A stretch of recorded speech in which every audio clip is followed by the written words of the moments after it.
Hey everybody, Tyson Alger here. It's 6:04 p.m. on Wednesday. Justin and I recorded this week's episode of the I-5 Corridors Traffic Report. We sat down at 9:30 this morning, knocked out a banger of an episode looking back at Oregon's Peach Bowl loss to Indiana and kind of projecting everything forward towards 2026. And kind of the one thing we couldn't dive fully into was the quarterback position because Dante Moore had yet to announce his decision about his future.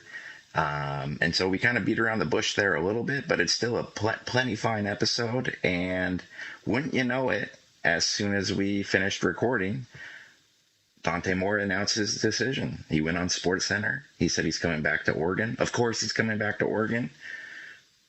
And yeah, it's substantially changed the outlook for this upcoming year for the Ducks, coupled with the fact that the entire defensive line's coming back, some of the weapons that they have, whether it's DeCorian Moore, Jamari Johnson coming back at tight end, Jordan Davidson at running back. I think that we might be looking at a team that is, maybe headed towards a preseason number one ranking come next August, which doesn't do much for you right now. Here, 5 days before the national championship game is decided between a team that beat Oregon twice and a team coached by Oregon's former coach. But as always, the Ducks rebuild, they regroup, and 2026 is going to be exciting. So that's where I'm going to leave it here. What comes next is the episode that we recorded this morning. So keep in mind that this was recorded before the Dante Moore news. But yeah, Dante's coming back. Dylan Raiola is going to be the backup. They're kind of doing the whole deja vu situation, and I'm fascinated to see how it plays out. So thanks for listening. And here's me and Justin.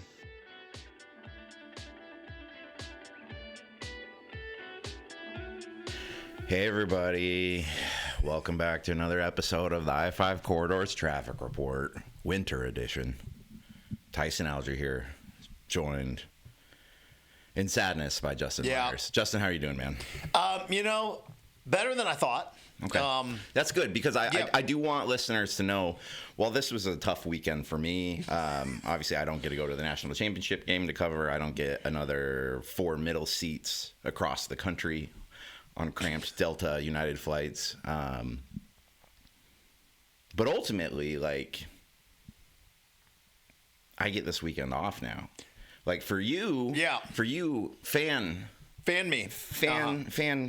Which, by the way, fan me is going to come out in about, I feel about 15 minutes. So fan Justin Myers had about 6 seconds of his favorite college football team being competitive in the biggest game that they've played since the last time they were uncompetitive in the biggest game they played. Yeah. And then 2 days later, your saving grace is you're a big NFL fan too. Yes. Big Pittsburgh Steelers Love the guy. Steelers. They have so much tradition with the uniforms, with Mike Tomlin as head coach. Mm-hmm. Just such stability there. Yeah. And they beat the Ravens in the final week in dramatic fashion. You Dan Lanning them. You beat them so bad they fired their coach. Exactly right. So roller coaster ride of emotion, and then how many points did they score? They scored 6 points. Was it 6 points? It was 6 points. Yeah. But at least you have that Hall of Fame quarterback.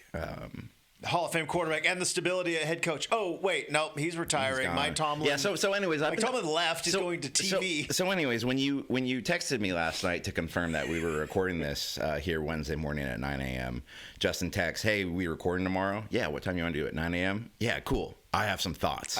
So, you know what, Justin? I am just going to open the floor to you, and I have therapy today at 1 o'clock, but I figured your therapy here could be with me. So tell me about your relationship with your football teams. All right. So quick backstory, and I've mentioned it multiple times on this, and most people that listen to this podcast know that for 10 seasons, I did the post-game show for Oregon football. And I remember thinking at the time, boy, if they lose, this is going to be a really crappy job. And it turned out to be the best job ever for me because for those 2 hours, I got to talk it out. And and I did some post-game shows along with my good friend Steve Tannen on some horrific losses.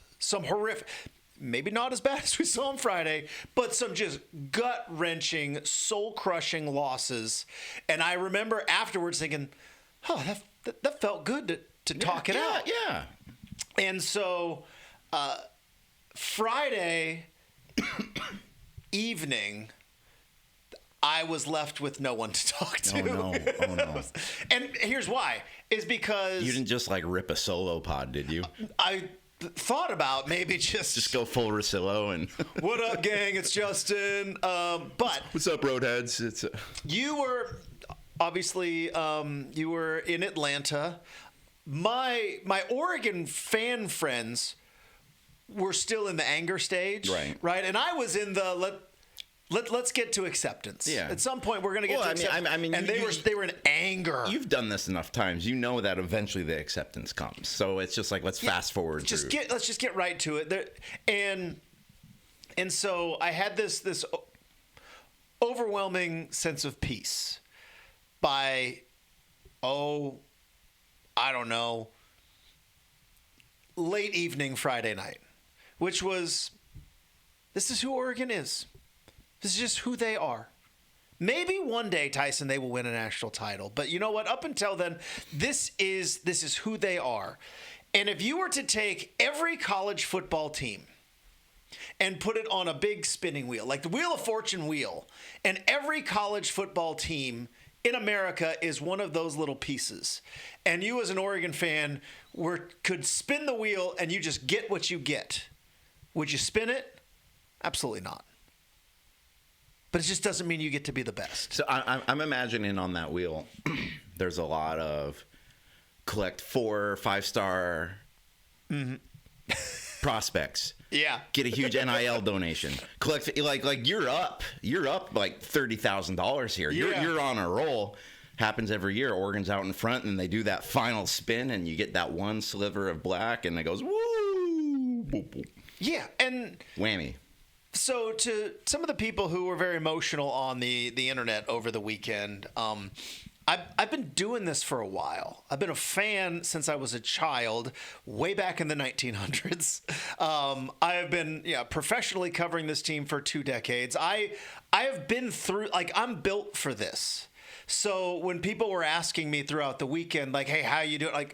I'm fine. This is who Oregon is. They get very, very close. You get hope. And then ultimately they will come up short. And it's fine. It's fine to be that way. Yes, you strive to be the champion. And yeah, it's a little weird that Indiana has leapfrogged you, as you so eloquently put in your article, that Oregon has been leapfrogged. And it's hard to hear, but it is true, by the Indiana Hoosiers. Hoosiers? And to just see all those years of it's so close. It's Auburn. Well, Auburn's clearly going to turn into a dominant force for the next 10 years. Nope. Not them. Stanford, you had the Stanford problem, right? Well, Stanford with Harbaugh, they're going to be a dominant force for 10. Nope. Stanford's regressed again. And now it's Indiana. It was Auburn, it was Stanford. Now apparently it's Indiana, and this is just what it is. So I do want to get into how close Oregon feels now after that loss to a program that you're not used to having that end of season feeling to. Yeah. But I do want to check a little bit of your emotional state, because you say you've moved on to acceptance, but I'm going to throw out a couple words or potential names. And I just wanted you to give your immediate reaction to what I say. Okay. Will Stein. Wish him well. That's good. That's healthy. That's healthy, Justin. You're doing well. Because here's why. It is maybe my biggest frustration with not just Oregon, but football fans in general. It's so easy to just shit on the offensive coordinator. Right? It's so easy. It's what everybody does. It's either the offensive or the defensive coordinator. It's one or the other. And it's basically, well, you like the head coach. What does the head coach do? He does defense, so clearly it's the offensive coordinator's fault. And Will Stein called offense for what? The last 2 seasons. Last 3 seasons. 3 seasons. Last 3 seasons. Pretty good offense for most of that time. Two guys were like Bo Nix and Dylan Gabriel up until his concussion. They were both starting in the NFL. Dante Moore has a chance to make a decision about whether or not, and as of this recording, we still don't know. Correct. Want to make sure something didn't happen as I drove to corridor headquarters. It will 100% happen as soon as we stop recording this. So. But he has a decision because he could potentially be a first-round quarterback. So as an offensive coordinator, you have called offenses for three guys that are all capable of playing in the NFL. I don't see what the problem is. Okay. We have a healthy relationship there. You're making progress. Let's move on to name number 2, Dante Moore, somebody you just brought up. Specifically, Dante Moore when the game is tied and or the Ducks are not trailing yet. Yeah, I hope Dante Moore comes back. I think Dante Moore has a chance to have a monster season. I think you can say, well, he played as a freshman for UCLA, and so that should eliminate kind of that first-year starter stuff, and it just didn't. Like, he played great at times. Go back and watch the overtime against Penn State. And I know Penn State's season collapsed, but there's a reason their season collapsed.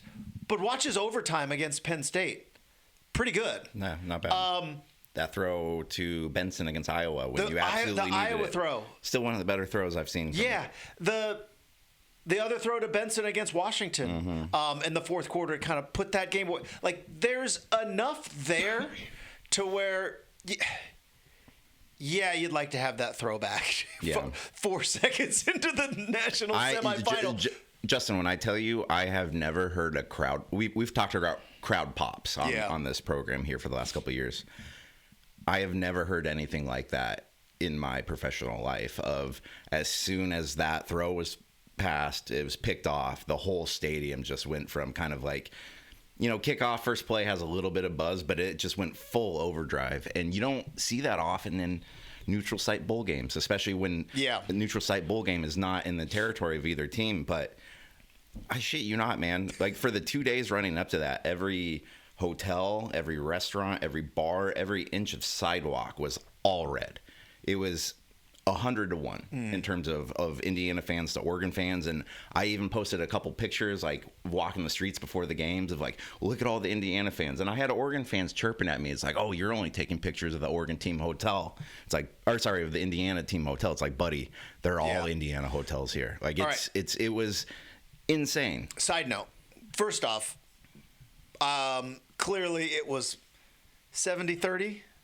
Or is that being generous? No, dude. It was in the stadium. In the stadium, it was 90-10. I've always had this thought about Oregon, which the Oregon uniform innovation is one of the multiple factors as to how Oregon got to where it is as a program, right? The uniform stuff, and that it's not just one. It's not just one color. It could be gray, could be white, could be black, could be green, could be yellow. And I've always felt that when you play a team that is just one color, like Ohio State they just wear red. Indiana, they just wear red. Whenever you get into those games, it always feels like you're outnumbered because you don't have like, oh, every Oregon fan's, it's all the colors. Oregon couldn't even pull off the blackout that it tried to do at its own stadium like a month or two ago. It's just one of those things where it's the detriment to the uniform innovation, which has been mostly positive. But the one detriment is, like, there's not just, if you are an Indiana fan, you go and you buy a red hoodie and you wear it to the game. It's not even a question. Like, I understand that, and so I do think that there can be some like visual deceptiveness in terms of like trying to truly assess. Or it was 90. It was 90-10. Yeah. It was even so in Mercedes-Benz Stadium, all the seats are red too. And after the game, before the game they come out and they warm up and they take a look at the stands. And after the game, Dante Moore is like, he's like, it just seems like it was just still all red seats. Yeah, like it was. I mean, I don't know who's in charge of college football anymore. It used to be the NCAA. They aren't. I don't know who's in charge, but how do we get it to where Oregon just doesn't play in that stadium anymore? Yeah. Well, like just we're done. Okay. So now we don't want to play there. That makes me want I want to transition into like how I think Oregon's future is because. Did you have one more name for me? Oh yeah, Daniel. Or sorry, I have two more names. Yeah. Fernando Mendoza. Damn, he's good, dude. He's incredible. He's good, but and that wasn't that wasn't a oh my god the quarterback dominated one in the game. But every single time that guy needed to make a throw, we talked about that Dante Moore Iowa throw. Mendoza was doing that all damn game. Every third down, he's just put good coverage a lot of times too by Oregon's cornerbacks, and he's just putting it in like the one possible spot. Like in terms of two quarterbacks who are both going to be first round potential draft picks who have all that talent, there was one guy who just made every play for his team in that game, and it wasn't just Dante Moore in the fourth quarter and garbage time. I bitch a lot on this podcast. We have a whole segment around it. We really do, but in particular about the new era of college football and how I really don't like where it's heading. More on that, by the way, coming up in a bit. But Fernando Mendoza's season this year and his career at Indiana is that is the best of the NIL transfer portal. Like that, his life is radically changed because of the new rules of college football. Whereas if he would have been stuck at Cal. I didn't know who he was last year, Justin, and now I think he's the best player in the country. Yeah, and he got the right fit and got an offensive line around him. Got a coach that while Wilcox wasn't fired last year, he was clearly on the hot seat. There was issues there. Then now you go to a coach who is maybe the best coach in America, maybe not even a maybe, like definitely the best coach in America. Literally the only saving grace with Cignetti is he's like 63, 64 years old. He only has 10 more years to dominate this thing. But yeah, like Fernando Mendoza is the best of what NIL transfer portal college football is. There's a whole lot more negative, but he has definitely benefited probably more than anybody. And it's also just the entire Indiana team, I'm hoping, is going to show some of these coaches that, playing with grown men is just enough of a difference versus playing with children. Right. That sounded terrible the way I just said that. Let's just acknowledge that. We'll running your football roster. Clip that part out for Instagram. Filling your foot and I'm all for bring in young talented players, keep them around, which it looks to be what Oregon is kind of doing right now. Keep them around, develop, and then ultimately you get to the point where Indiana was. I joked with you that my football seasons are now over. Tune into basketball. That's not going so well. Let's see here. I think it was Oregon got smashed in football by a basketball school, and then 4 days later, Oregon got smashed by a football school in basketball. There you go. And then the Blazers. And then the Blazers got smashed by Golden State, and injuries are piling up. So it's baseball is kind of looking more and more promising. But March Madness is going to come around, and while I have never been the greatest at the bracket, Tyson, I'm pretty good at kind of figuring out where the upsets are going to land. Correct. Because it's a kind of a simple formula. You look at those smaller schools, but they're full of seniors. They won 30-some games, and they're playing. They played a lot of ball together, Paul. Exactly. And they're playing a bubble team from the SEC who's full of five-star talent, but they're all 19. The adults are going to win the game. Right. They're not going to win the national title, but they're going to win the game. Indiana's taken that formula and made it to where now they can win the national title, and a lot of it is because they are playing with fourth and fifth year guys, played a ton of football. They're tougher than everybody. It's unbelievable how they managed to pull it off. It is, and it's crazy being in that press box because it had the exact same feeling as the Ohio State Rose Bowl game last year, where You have all this build up to this game. It's a rematch. Second game winner of this is probably the front runner for the national title. First play of the game, oh my God.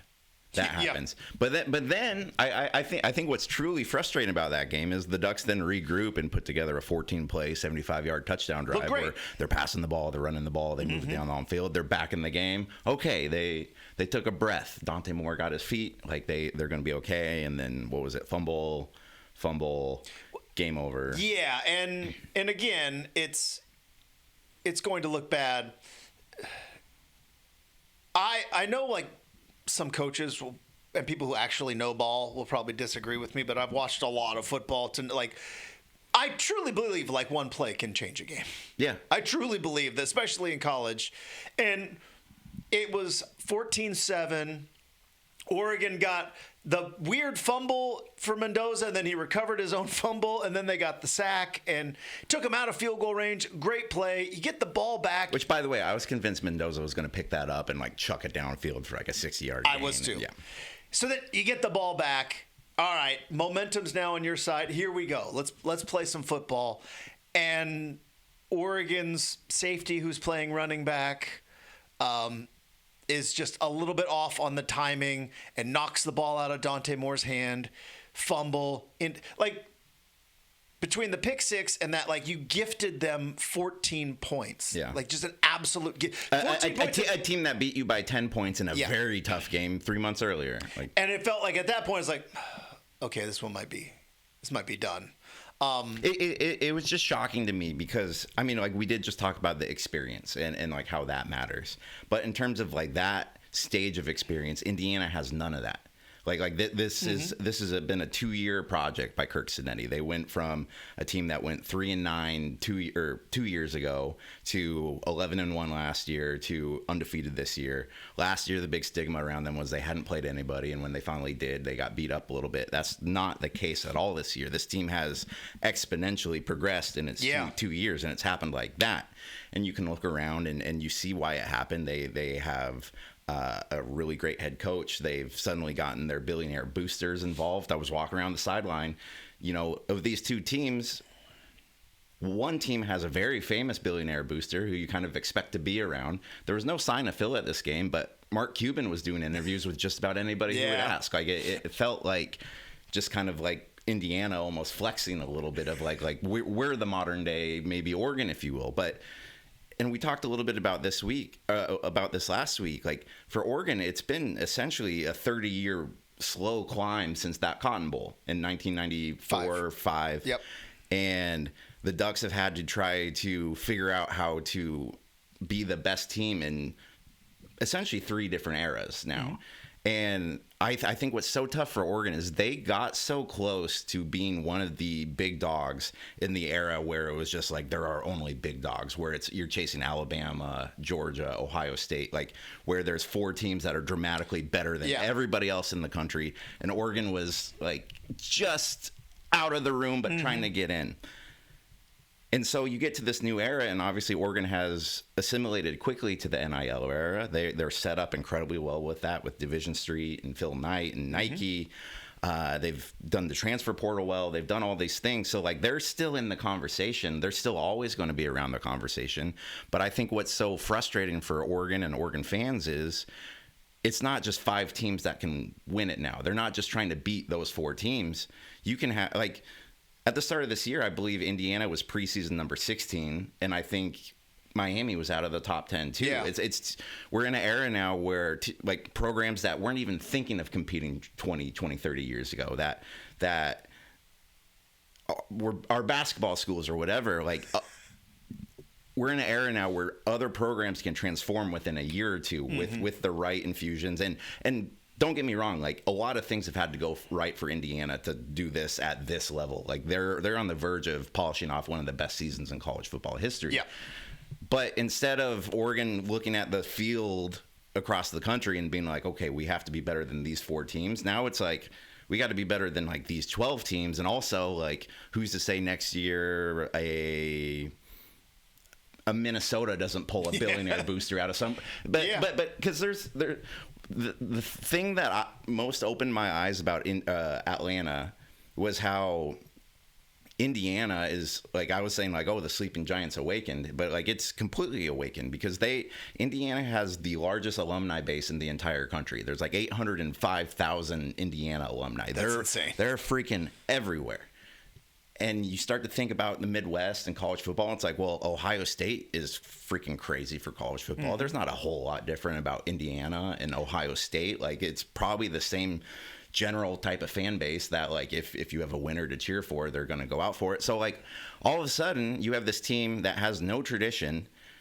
All of a sudden, they're really good, and then all of a sudden, they're able to pack 80,000 people in Atlanta, which, like, everyone's like, oh, it's drivable from Indiana. It's still an 8-hour drive. That's 80,000 people that came and made that commute, and for as long as Oregon's been in the conversation, this is like the 10th level of this type of game Oregon's played in over that time.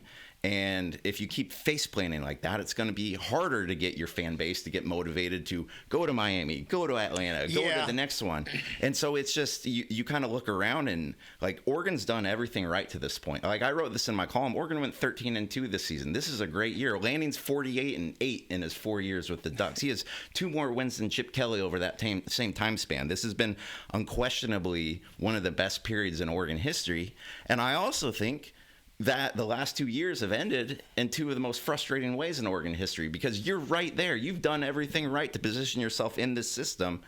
You have great years, and then it just ends that way. Like, I don't care that they lost to Indiana. I frankly, I thought that was going to happen. I didn't think they were going to get beat by 30 or whatever it is, or what it was like Ohio State. And when that happened with Ohio State last year, I feel like there was shock in that game, but there was also a little muscle memory. There was a little bit of Oregon's used to chasing the Ohio States. It's like, we were almost there, and then this big bad bully that's been beating us up for 15 years comes back and does their thing. I think it kind of knocks you out on your ass a little bit when an Indiana does that to you. How did all that happen in 2 years? Because with Lanning and the Ducks, there's always still this talk of, like, they're still building, they're still going in the right direction. They're still on the ascension. And you also get a fair amount of, like, well, Lanning, it's only his 4th year as head coach, which, like, I get that. And he's been fantastic. But for the waters Oregon's trying to swim in, like, this isn't, like, pat yourself on the back, like, congratulations, like, you had a good year type of stuff anymore. Their goal is to win the national championship. And I think it's just as hard now as it was 10 years ago. Which is a great transition to, I believe, what the final name you were going to give me, which is Dan Lanning. So let's talk. Let's talk Dan Lanning. You mentioned all the numbers. This is another number. In the last 3 seasons, Dan Lanning has lost 5 games to 3 different teams. Those 3 teams have either won or played for a national title. That's pretty good. Mm-hmm. It's pretty good. Like, Washington, he lost to twice by a combined 6 points. Correct. They played for the national title that year. Then you lost to Ohio State, a team that you beat, who would then ultimately go on to win the national title. And then Indiana, to kind of, I see what you're saying and how it's a hard pill to swallow that it's Indiana. But also, if I'm taking off my Oregon glasses for a moment and putting on my college football glasses, Indiana kicked the hell out of Alabama 10 days earlier. Indiana also pretty much dominated the Big Ten title game against Ohio State 3 weeks earlier. So while it is a tough pill to swallow that you're Oregon, you're right there, and it's like, of all the teams, Indiana, it's like, this Indiana team beat up Ohio State, beat up Alabama, and then beat up Oregon. I think just like that. Like, it'd be one thing if they were scraping by and then beat up Oregon, but, like, this Indiana team is different. If you put them in Alabama uniforms, or if you put them in Michigan uniforms, this entire team, we're having a completely different conversation. Well, I think that almost makes it worse, because this would be one thing if Oregon lost to Indiana like they did one of those Washington games where maybe we're talking about a 4th down call or a missed field goal or something. No, like, Indiana just soundly kicked Oregon's ass twice this year. And again, as I said, you're used to certain schools doing that, but, like, I think what's crushing about it, even though Indiana is fantastic, is Oregon's been trying for 30 years to find the special sauce, and it took this team 2 years to do it. And so then you have to kind of take a step back and go, are they just that much better at figuring this out than Oregon is? Because Oregon's been all in on this for 30 years. I think it was You watch Landman? I do. I do. I love Landman. And people are crapping on this season, and just like the people that are crapping on Dan Lanning, you guys can all shut up, all right? I like Landman season 2. I don't mind. Landman does seem like a Dan Lanning watch. There might be some similarities. Yeah. Give me about 10 minutes, I might do a whole thing. that'll be like a March episode. But in Landman, right, it's the Billy Bob's kid, I forget his name.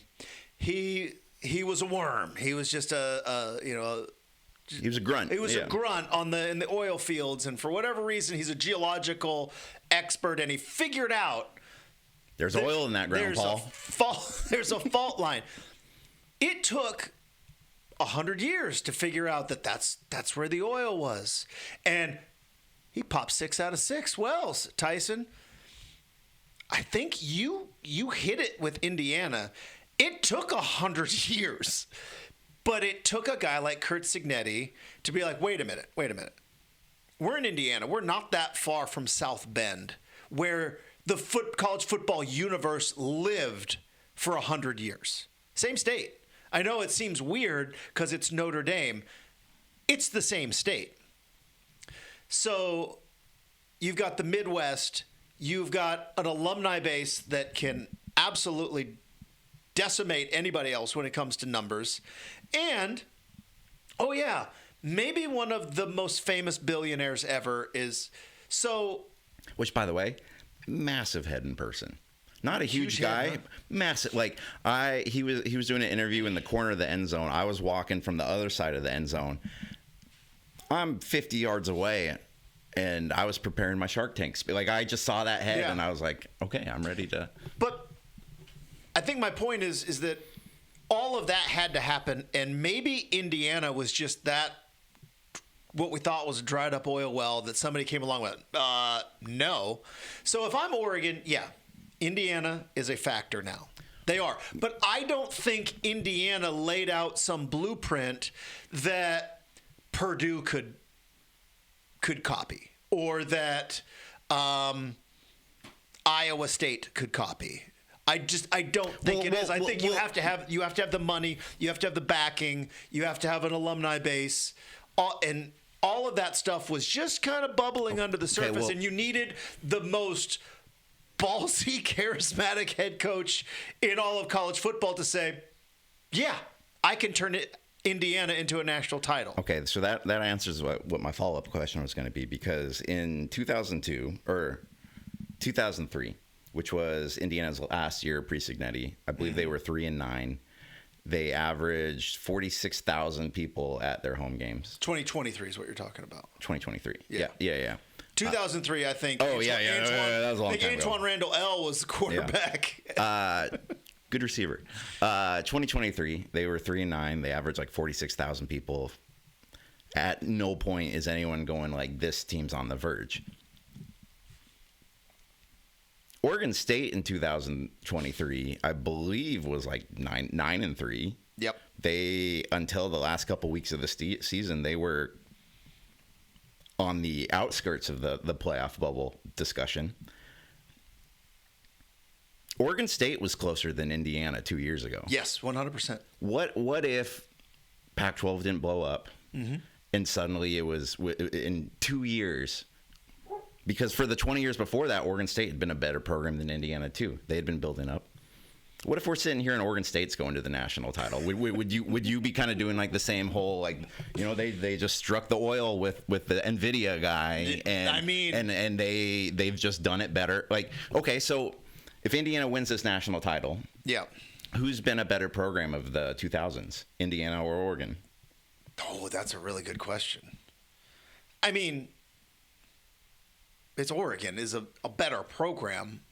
I mean, if you were to ask me, would you give up as a fan the 20 years of really fun Oregon football for just 2 years and a national title? I'd have to think. Yeah.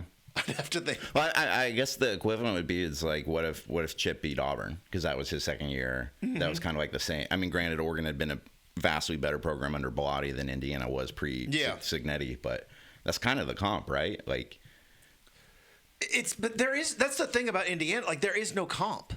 Like, it's just it doesn't exist, because even like Oregon mid 2000s is probably the closest, because they got to that title game, but like we had mentioned, they had been building for 10 years with really good football. And 07 had a chance to win a national title. 01 had a chance to play for a national title. Like, there was, and even in 2009, the year before that, they were in the Rose Bowl. So there was a lot of stuff like piling up.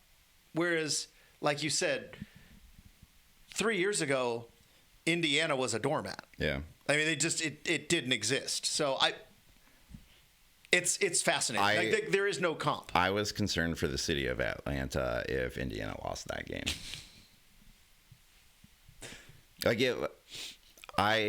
At no point has any of this like crowd estimation been an exaggeration. It was so much red. I've had Hoosiers stuck in my head for like the last like 6 days, Justin. Like, it just. And then, like, I think the thing that we haven't talked about yet is what absolutely has to happen is Indiana has to beat the brakes off of Miami, right? Yeah, so this is the part that I've danced around clearly. And I think this is what made that loss, I think, the worst for Oregon fans, was that the night before, Mario Cristobal, our ex-girlfriend, is like having a moment. Mm-hmm. The U is going to be playing for the national title. All those guys from the 30 for 30 are going to be on the sideline. They're playing it in their home stadium.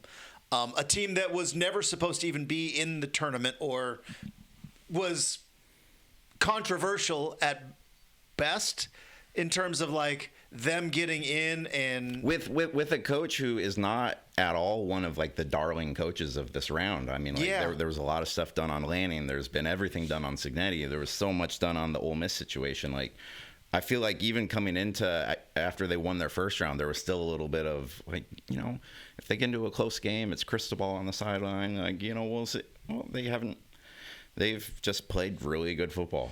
Yeah, down the stretch, played unbelievable football.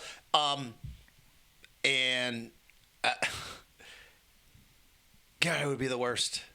That would be the worst. Maybe that's why I'm talking up Indiana so much, in how I feel like it's such a great turnaround, and they found whatever secret code or whatever, just because I really don't want Miami to win on Monday. I really don't. That would probably be more of an affront to the Oregon program building, is if the guy who was building your program, and then for the last 4 years, you thought you had somebody who was better at building your program. Because there was a time, I think it was probably right after Cristobal left.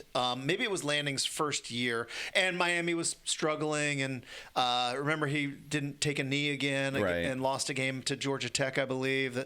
And I had this whole, it had to be 20-minute monologue of just look at all the coaches who left Oregon, right? Chip Kelly left Oregon and was fired twice in the NFL, and then ultimately quit at UCLA, and has never recaptured the magic that he had at Oregon. Mark Helfrich, who I still think gets a raw deal from Oregon fans, he was fired, but then has subsequently done nothing since. He was the OC of the Chicago Bears and was fired there. Willie Taggart did not end well at Florida State. And I believe he's the running backs coach with the Ravens now, who just lost their head coach, which means Willie's probably no longer going to be with the Baltimore Ravens. Exactly right. But he had 2 head coaching jobs since. He was fired from both of them. And at that point, I was like, oh, well, Mario Cristobal. And so my whole point was, why do all these people keep wanting to leave Oregon? Because everybody when Chip left, Helfrich went to the national title game and won a Heisman. When Taggart left 2 years later, Cristobal had Oregon in the Rose Bowl, beating Wisconsin. Cristobal leaves, and 2 years later, Oregon is in the national title hunt. Like, why would all these teams keep? And if Cristobal wins at Miami, it really takes my entire theory of like that Oregon is just a better job than all of these other places, and it really puts a wrench in that theory, Tyson. I think what ultimately the reason why Oregon fans hold such disdain towards Mario, obviously because of what happened with Taggart, and there was some recency in being deserted. I'm convinced Cristobal would have Oregon just as far right now as Lanning. The 2019 Ducks would have been a playoff team.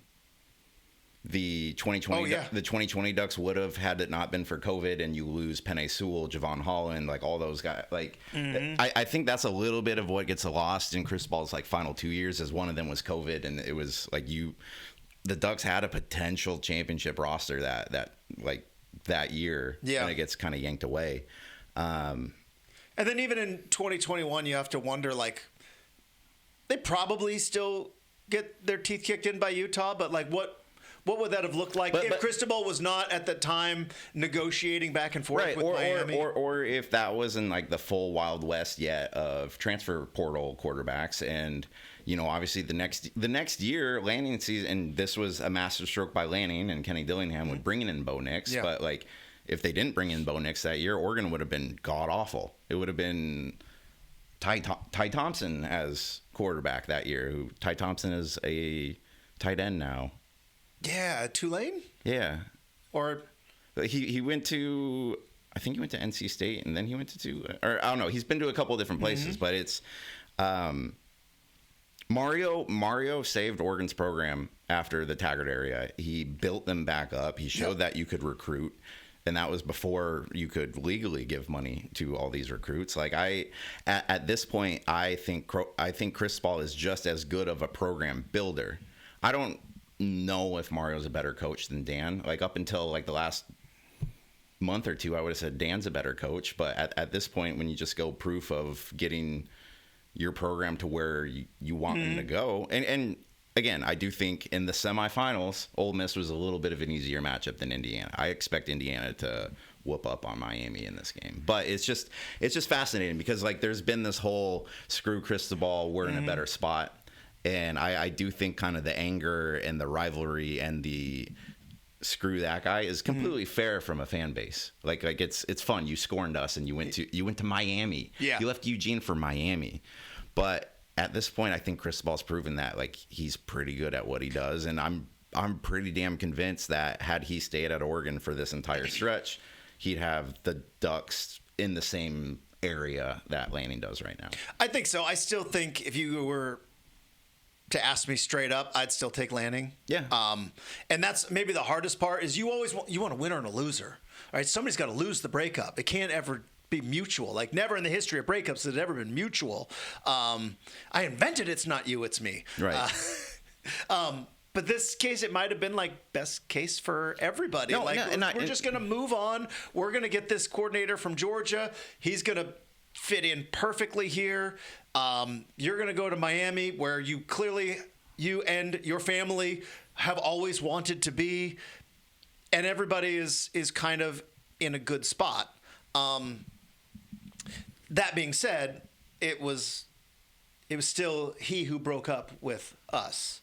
And so, yeah, we'll be rooting for the Hoosiers coming up on Monday. I want to put like a button real quick on Lanning because I remember when I was doing radio in Eugene and I got the job offer of my life and I got a chance to go work in Seattle. And knowing that the Oregon-Washington thing was a whole rivalry and going in there, and it was weird because, you know, Tyson, when you're on one side of a rivalry, the other side is the bad side. They're the bad guy. They're the villain. And, you know, when you watch a movie, you're just like, the Joker is the bad guy. And I think actors have always said the best villains are the ones that don't believe they're a villain. Mm-hmm. And I remember going up to Seattle and Washington fans thinking that, like, no, Oregon's the bad guy. We're the villain. And I'm like, no. You guys, you know you're the bad guy, right? And it was like, even as a grown adult, it, like, took a switch to go, like, they think they're the good guy. Right. And they're not. They're the villain. And I'm scrolling the internet after the embarrassing Oregon loss, and we've talked about it. I love all of Dan Lanning stuff. Am I rooting for the villain? Because there seemed to be a lot of internet haters, and it seemed to have stemmed that Colorado game 2 years ago.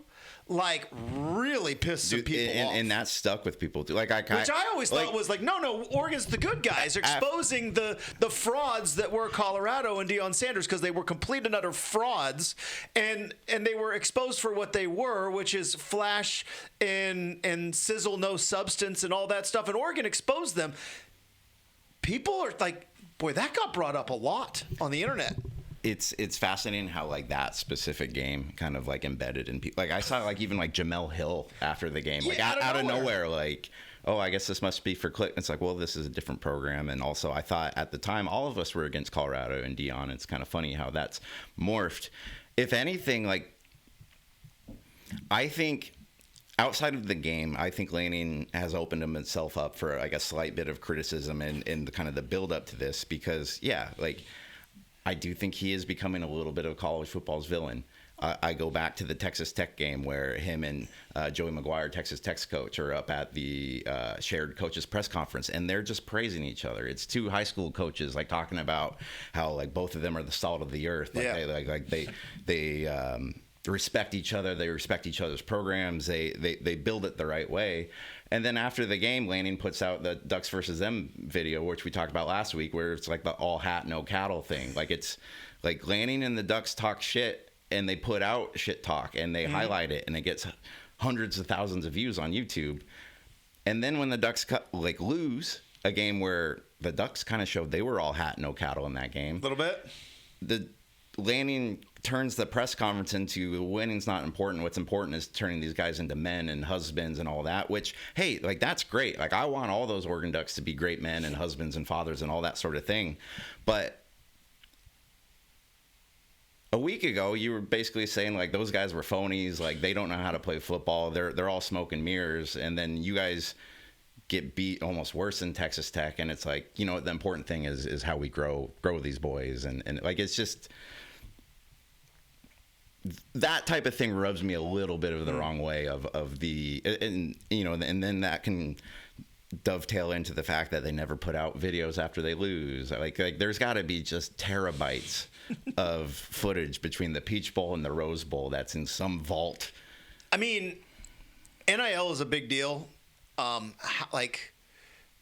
much money could Oregon raise if they said exclusive viewing of Ducks versus them after the Indiana loss? And it would be all Indiana fans who would they would pay how many hundreds of thousands of dollars would they pay to be able to sit in a theater to release the tapes, and we'll watch, and you get to watch.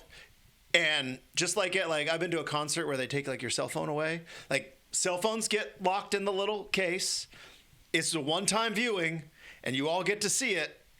And then if you're an Indiana fan who's rich, I'd love to watch that. Here's how they should raise the money with that is just during the off season, they contract out the Ducks versus them team to boosters can hire them to be can you do one of these for my day at work today? Here's my morning affirmations that I do in the car as I'm driving to my cubicle job. Here's me at the lunch break, but I'm attacking that in slow motion with some cool music behind it as well. You get Ty Burrell narrating the whole thing. So I was a bit surprised because, again, I live in the Oregon bubble, and as I've mentioned multiple times, I am a fan, so I'm fully into Lanning. I am not as worried as others are of the way that they were able that they have lost in the playoff the last 2 years. By the way, a lot of Oregon fans forgot last year was the quarterfinals. They are in the semis this year. They moved further along. This was not the same. This was a better season than a year ago, arguably. Now you might say, well, they had that Ohio State win last year. Big Ten title game win. Big Ten title game, but you got 2 playoff wins. You made it to the national semifinal. In a season that we sat here 4 months ago thinking if they make the playoff, it's going to be a successful season. They're about a year away.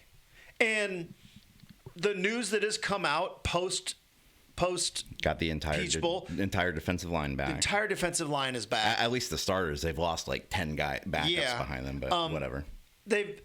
Everybody was freaking out about the transfer portal, and then once again, landing recruiting is kind of like the Dana Altman basketball. Like, figure it out by February. Right. Landing will figure it out by the end. And it's like all of a sudden there's tweets of little duck emojis that keep popping up. And more and more guys come in.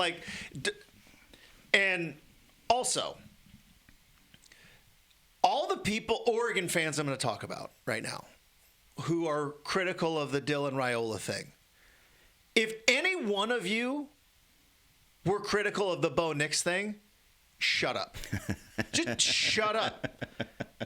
Because I remember all the Bo Nix stuff, and I was like, you guys don't understand?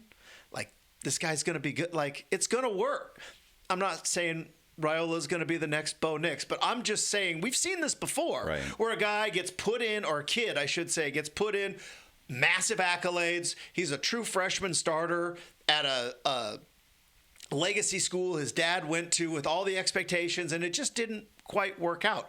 By the way, Dylan Raiola's passer ratings after 2 years at Nebraska is better than Bo Nix's at Auburn.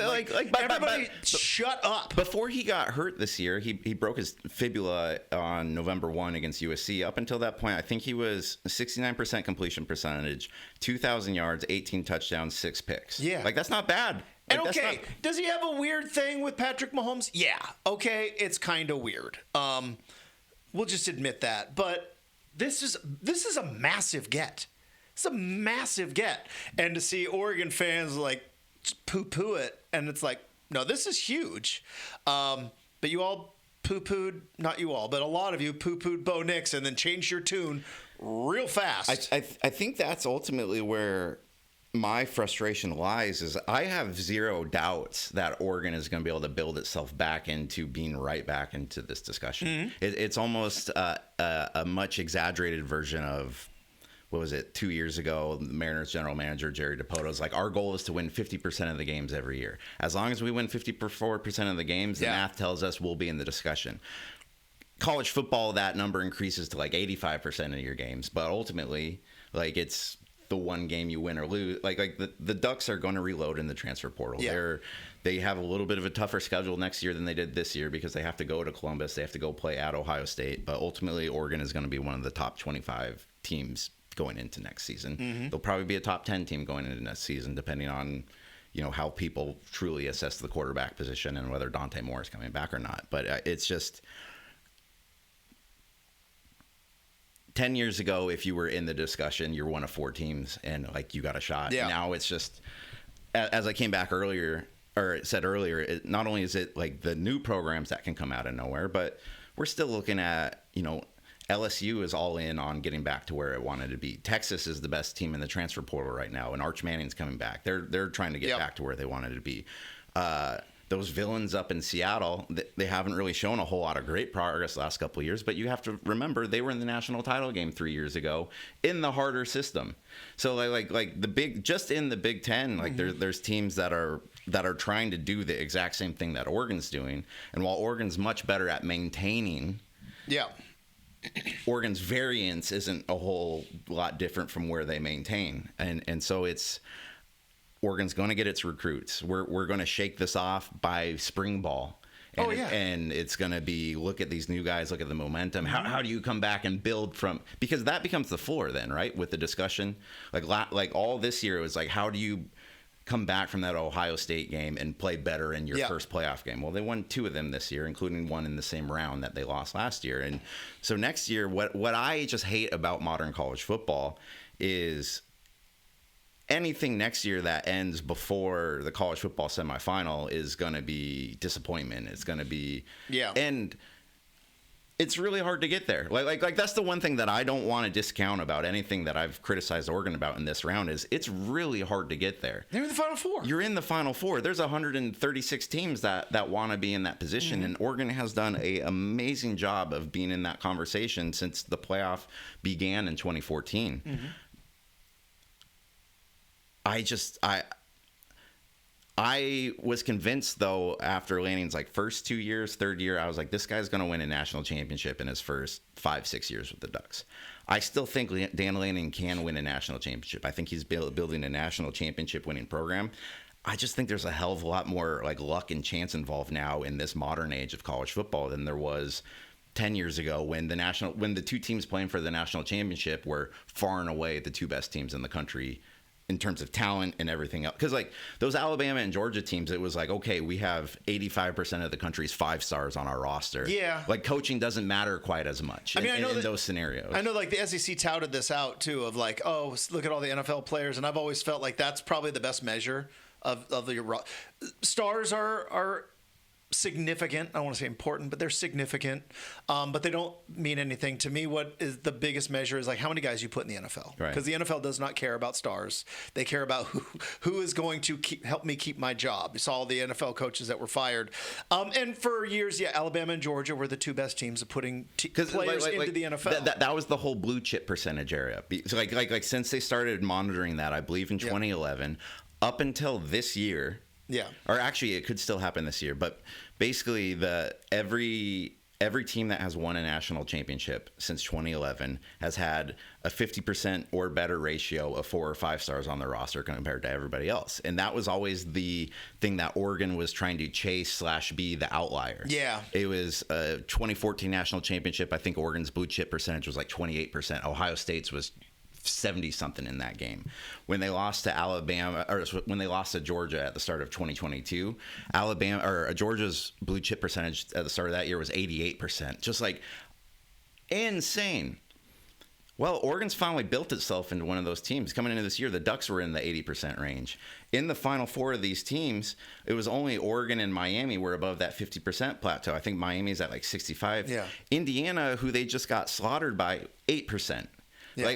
That just shows you how different the eras have been. And granted, I don't transfer portal changes that discussion quite a bit, but it's just for the longest time Oregon was trying to win by this only one way that you could win, and now it's just this era is almost better for if you could bring those Chip Kelly Ducks into this era where where you had a coaching and a schematic and something different advantage. But I think there's always a balance to the sports universe, right? Because you go back to that old system that you were talking about, and the SEC had a stranglehold on essentially one, if not two spots in that 4-team playoff, and a lot of it was built off of propaganda. Right. The SEC was the best at convincing everyone through ESPN that this is the toughest conference. This is where the big boys play. So 8 SEC teams were ranked preseason, and then when they would ultimately lose to one another, the rankings wouldn't change because it is this, the strength of schedule was up, but the strength of schedule was the numbers were inflated to begin with. Right. And they play 4 non-conference teams, 2 of which are usually cupcakes, and they rigged the ranking system to where when it's one of 4, you shoehorned one in there. Weird. We've expanded to 12. We haven't seen an SEC team play for a national title, let alone win it. Right. Right? Well, I guess was Texas in the? No, Texas wasn't even in the SEC yet when. Big 12 country, baby. Yeah. So when you look, or it was Michigan and Washington, and then last year was Ohio State and Notre Dame, and then this year it's going to be Indiana and Miami. Where's the SEC? So weird. Now that you can pay players above the table and you don't get an automatic 25% of the SEC is getting a little bit exposed to where kind of going back to those old systems. It was hard to keep up with the Joneses because in the Pac-12 they had this ridiculous integrity that we play everybody, and it's you got top 10 teams playing Friday night games on the road, whereas in the SEC they're hey, Alabama and Georgia are our best teams. Are they going to play each other? What's Norfolk State doing this week? Yeah, but are we going to make them play each other in the right? No, they're going to play each other in the title game. So I think there's always kind of some ebbs and flows. I'm fine with where Oregon's at. I am not freaking out at the way that they lost or who they lost to. Also, I mean, 2026, Dan Lanning will be a coach at Oregon for 5 years. First time since Mike Bellotti. Uncharted waters, really. It's really who knows what could happen at this point. So it was a frustrating loss in the way it went down. But that's football. I do think that's kind of the important thing that I have been leaving out. It's Chip Kelly, end of his fourth season. Everyone knew he was gone. Yeah. Mark Helfrich. Mark Helfrich, end of his fourth season. It wasn't his choice to be gone, but, everyone knew he was gone. Yeah. And, Cristobal, and I said this on the podcast last week after he took the Miami job, he said the whole, we've recruited our asses off for 4 years. Those guys are all just still puppies there. Like they're just getting going. And we heard that from Cristobal all the time. Like, we're just getting going. We're just getting going. Well, I am legitimately excited to see what the second phase of a program is, from building in that just getting going era to, at this point, for all the complaining I've been doing, like, Lanning's got this thing operating at we're going to be in the playoff every year. Yeah. That's great. And again, I don't want to get away from the fact that they went 13-2 this year. That's a successful season. They beat Penn State on the road. They won a month of games where they went through injuries and weather and adversity. Everybody on the team, like you and I, got a couple of reps in at receiver.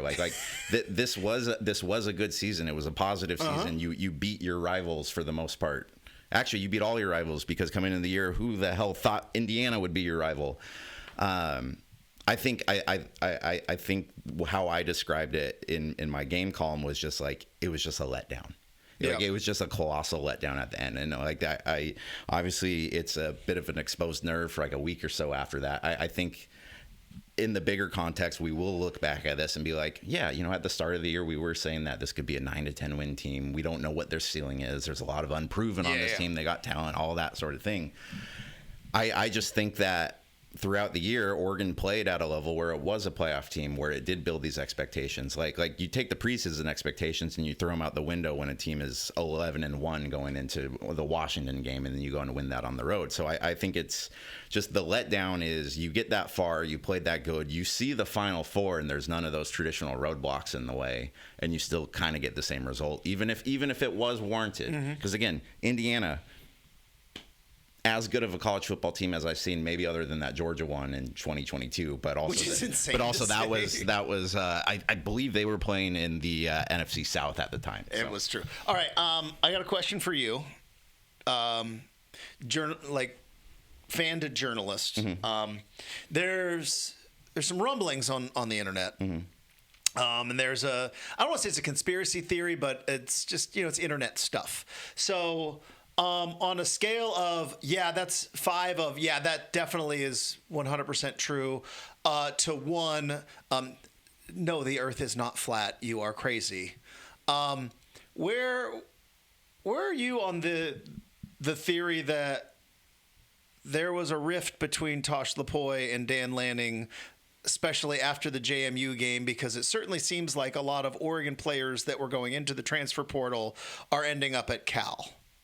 And that clearly, usually when we know it, coaches knew it first. And that potentially there was some unrest in the House of Oregon heading into this game. I have nothing that I can firsthand report here. This is complete internet theory. I will say, Lanning was faced with a tough situation in December. You have 2 coordinators who have been there for 3 years, and Will Stein 4 years, and Tosh Lupoi. Obviously, when your program is at this level, your coordinators are going to get picked off eventually. It was going to happen. The Ducks knew it was going to happen. I don't know if they were necessarily planning for both of the guys to be in the same month right before you're going into a playoff, that you look at the field and go, oh, we have a pretty good route through here. I think it was way less kumbaya than they were making the quote seem. And and also I had that quote from Tosh last week where I was asking him about sleep, because he's working the Ducks job during the day, the Cal job at night. He says sleep is a placebo. Hasn't slept more than 8 hours in 10 years. Yada yada.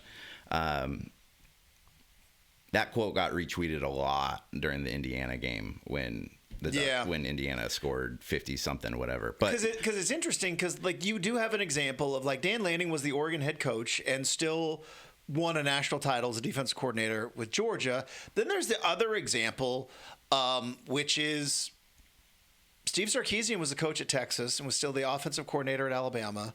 And Nick Saban said, "You have become a distraction. You are gone." Like, didn't fire him, but just said, you just go. Right. We'll find somebody else to call the plays. And Alabama would win the national title. It's not a gigantic what if, but it's just something of like, what if Dan, after the JMU game, said, "Tosh, best of luck at Cal. You've worked hard for this opportunity. Go be great. I'm going to go ahead and call the defense." I wonder if Dan would have handled this any differently if he didn't do the same thing coming from Georgia. Yeah.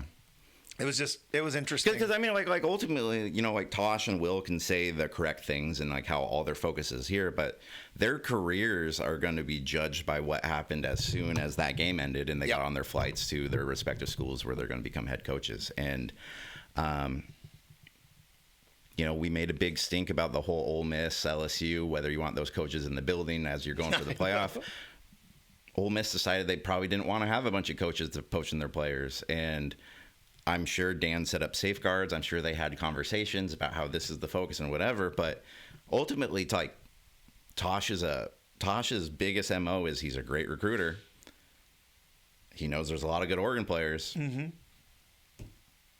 Yeah, I mean it's. I knew Oregon was maybe not in trouble, but I started to get an uneasy feeling when I saw Stein do his like arrival in Atlanta press conference, and that guy looked like he hadn't slept in about 2 months. And then you saw the running backs ended up in the transfer portal and all that stuff. And so that when's your Jay Harris jersey getting, by the way? It was exchanged. Yeah. Okay, so that brings me to my next question / hot take. So it's clear that the scheduling of college football is not working. The idea that 4 teams are in a semifinal game and are fighting with transfers, both in and out at the same time. And then it's going to get even worse for Miami and Indiana because waiting until the 19th, 3 weeks into January, it's just not working. So there's a like spring ball for some schools starts like 3 weeks after that. Yeah. Like, so there needs to be an adjustment, and I think everybody is in agreement, or as some people love to say, agreeance. ooh, I like that. It's terrible. It's bad grammar. But it's a pet peeve. It's the agreeance, Paul. But I think most college football fans, which never agree on anything, are in the agreement of, boy, January 1 would be a great time to play the national title game like it did forever. Can we maybe skew the season, move it back? I think that's a great idea. I would love January 1 is college football's day. I hate that the national title games will be played on a Monday. They just bow down to the end. College football is supposed to either be played on a Saturday or on New Year's Day. That being said, Tyson, there's a lot of people out there, A lot of them, that are saying, yeah, it should be January 1 and it should be the Rose Bowl. Hot take as somebody who has been to a lot of Rose Bowls. Been to 3. No, I've been to 3 Rose Bowls. 2 as a fan. I actually have 2, which is weird to say. Been to 2 as a fan, 1 as a media member. And as a media member, which is where a lot of this talk is coming from, that the Rose Bowl should be the national title game. As a media member, there is no better game to go to. It's the best. We are, as media, you are treated the best. They've been doing it for longer than everybody else. Can I do just a quick aside? Yeah. In the Peach Bowl media lounge, like at the hotel where everyone's doing their work, they had a magician. I'm like trying to like write my like game day preview. This guy comes over. He's like, pick a card. I was like, hell yes. But the Rose Bowl Media Hotel, it's staffed well. You like the shuttles are always on time. The food is free beer and Grandad's the media lounge. All of that stuff is great. Now, as a fan, the Rose Bowl sucks. Rose Bowl sucks to attend as a fan. Ooh. Yeah, it does. It sucks to attend as a fan. It's just hard to get to. Why? So It's picturesque, Justin. It is it's college football. The bomber flies over. It never rains there, ever. But the joke here for people who don't follow quite like we do is on January 1st this year in Pasadena. While sitting in the press box, yes, it is the most picturesque place in all of college football, in the press box with your media credential and your free sandwich at halftime and somebody walking around asking if you'd like another Diet Coke and you don't even have to get up to get it. Whereas in the stands, the football game is here and the stands are here and the tiniest video board is there. And I believe I could have this, it's like the tunnel that you go into. Right. Was built, I believe, in the 20s. It is a worse bottleneck than LA traffic. Trying to get into said Rose Bowl, then trying to get out of said Rose Bowl. I have an important question for you. The Rose Bowl you went to as a fan. Yeah. Was this before you married your smoking hot lawyer wife who can afford to buy you better tickets for a better experience? Yes. Okay, cool. Yes. Just making sure. Yeah. Still being said, you can't get in or out of the stadium. The traffic around the stadium is an absolute train wreck. It's beautiful golf course that you're able to tailgate on, which is really, really cool. But you know what golf courses don't really have? Main thoroughfares. So you can't get out of the golf course because everybody is That's why you have to get on the police escort bus as a media member. If you don't get the police escort, you're screwed. Yeah, you're in trouble. That's what I'm saying. And so all of these people who are sitting on their own podcast and saying, you know what, the Rose Bowl, January 1, should be the national title game every single year, just like college baseball goes to Omaha. It's like... you're not about to come on here and shit on Omaha. Absolutely not. I hope because we are huge in Nebraska. Omaha's Nebraska, right? Yeah. Okay, just even with Raiola coming here? Oh, yeah. But, like, that is, again, it was at Rosenblatt Stadium. Now it's, I don't know, whatever bank it pays for. But, like, that is a 2-week event that they have perfected. The Rose Bowl is a one-day thing where they have not perfected it because they don't need to, because everybody's going to show up. Just my Rose Bowl hot take. I love the history of it, but it's inconvenient as hell. Yeah, and it's not a place you would want the final college football game every single year. Okay. That is that. All right. We are an hour and 15 into here, so it is time we transition to our segment where I ask you, what's got you down to your last square?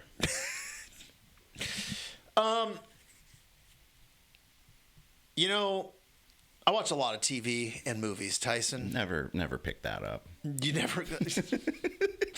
And this is something I've always kind of noticed, but then it was just put in my face a couple of times this last week. So to TV producers and movie producers, I can tell you right now, as a sports fan, can we stop with the scene where the guys are out shooting hoops to kind of chit chat and have a talk? Because you know how, like, the guys have to have a talk and they got to be doing something. So it's like, oh, I got a great idea. Our two main characters are going to go out and they're going to shoot some hoops. Nobody knows how to shoot a basketball. Also, you and I are friends. Mm-hmm. We've never once said, you know what? Let's go chit chat while we shoot some hoops. And it's also now moving into reality TV because they're all staged. And so I'm watching reality shows, and it's like, oh, here's what we'll do. We'll put them in a scenario where they're going to have a talk about what happened at dinner last night, but they're just going to be shooting some hoops. But clearly, neither one of them know how to shoot hoops. You look ridiculous. Please stop doing it. Also, you start shooting hoops, like, you're just going to start getting competitive. Like, you don't want to talk. You want to win. Yeah, except for these people aren't competitive. They don't even, like... Just this idea that that's just what guys do. We're just going to go and one is going to shoot while the other rebounds for them while they talk about the drama that unfolded 2 nights earlier. Like, that Like Can we just stop at that? the much more realistic option would be like they start a podcast. Exactly right. And they just sit and they talk with two different microphones and yeah. And a backdrop of slowly but surely gaining knickknacks. By the way, fans, if you've made it this far, so over my travels the last couple weeks, you may remember last year after the Big Ten championship game, I commandeered a whole lot of confetti, put it in my backpack, asked you guys if you wanted it. Like 100 of you said yes. So I spent like the next 2 weeks writing out envelopes, putting them in the mail, sending out confetti. Had a couple people ask about that this year after the Orange Bowl. I work for people now. I don't feel quite as comfortable like stealing confetti, but I will steal these official game programs that they give you in the press box. I have a few of them from over the years. Mm-hmm. I hold on to maybe a few more sentimental ones, like a couple of the Rose Bowl ones, but I have the official game program from the Oregon-Texas Tech playoff quarterfinal, which is already spoken for. I have a friend who I'm giving it to. He's a big Oregon fan. But a much less desired one is I have the Oregon-Indiana Peach Bowl program here, too, which is, Justin, it's a pretty cool-looking cover, is it not? It's got this little animation thing. It's got Dante Moore. Mm-hmm. What's interesting is that after that first half, where you could have easily just left it behind, you still decided. I think I need to grab that. So anyways, what I'm trying to say is, if any of you have made it 118 minutes into this podcast, which is where you are, and you would like said program, which I am holding up to the camera here on our YouTube feed, let me know. First person to respond, I will send it to you, because we're just desperate. Like we want your approval. We want you to like us. And since we don't cover a football team that's still in the playoff field, we need to do tricks like this to keep your attention. So shoot me an email at tyson@i-5corridor.com. And it's yours. Or just leave a comment on either Spotify or on the I-5 Corridor posting page. That's all I got. You got anything else, Justin? No, I think I couldn't possibly say anything more. Yeah, and again, I'm sorry both your teams got knocked out this weekend. Yeah. Luckily, I think the finale of Landman's next week. Hopefully, it's a better first 2 minutes of that one than what happened to you this weekend. So. For everybody listening, it's been an awesome season. This is essentially, we've been doing this together for a year and a half now. This was our first full season doing the Ducks together. Yeah. We saw great growth on the podcast. I think we told some fun stories. If you don't know what the secret sauce of college football is at this point, that's your own damn fault. It really is. We will continue to do this during the off season. We have some really bad men's hoops to really dive into. And thanks for listening. And again, Happy New Year, everybody.